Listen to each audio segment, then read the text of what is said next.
Il n'a pas dit que ce sera facile. Non, non, il n'a pas dit que ce sera facile.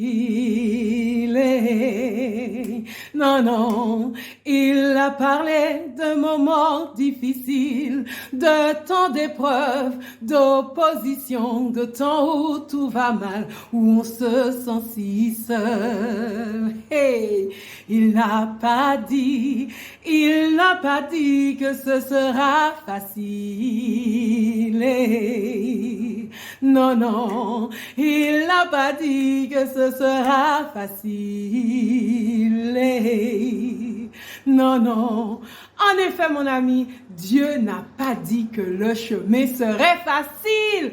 Qui que tu sois, où que tu sois, quel que soit ce que tu vis, j'ai envie de te dire, avec le Seigneur, la difficulté fait partie du chemin. Oui, la vie avec le Seigneur est meilleure, mais non, la vie avec le Seigneur n'est pas facile tous les jours.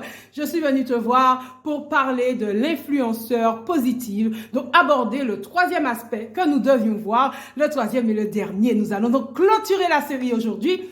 Un influenceur positif pour le Seigneur, nous l'avons vu, c'est une personne qui prend des décisions radicales. Radicales pour elle-même, radicales pour sa vie, qui se laisse influencer par le Seigneur et donc qui influence d'abord sa propre vie.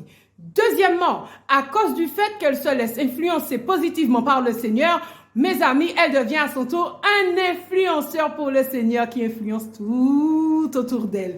Et enfin, troisièmement, c'est une personne qui est également en chemin. Elle ne sait pas tout. Elle ne connaît pas tout.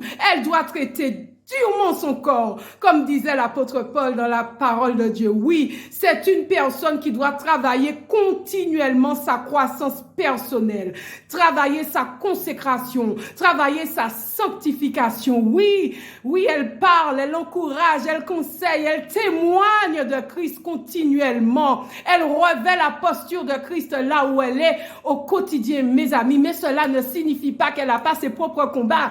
Elle a ses propres combats, elle a ses propres défis. Elle doit traiter durement son corps. D'ailleurs, la parole nous dit que les personnes qui influencent, les personnes qui prêchent la parole seront jugées plus durement que ceux qui l'écoutent. Parce que tu sais, mon ami, à vrai dire, les influenceurs positifs pour le Seigneur doivent refléter le message qu'ils transmettent. On peut pas dire à un monde comme ça, aime ton prochain, et puis toi-même, tu n'aimes pas ton prochain.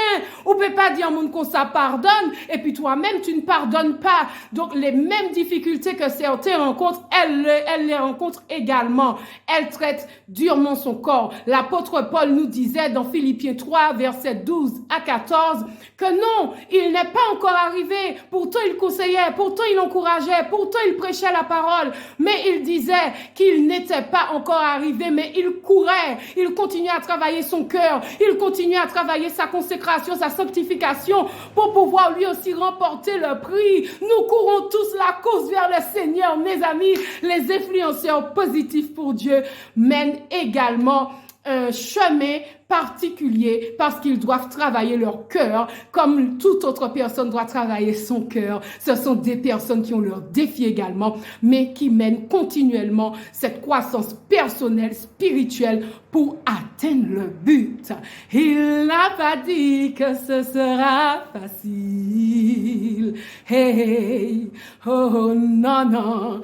Il a parlé de moments difficiles, de temps d'épreuve, d'opposition, de temps où tout va mal, où l'on se sent si seul.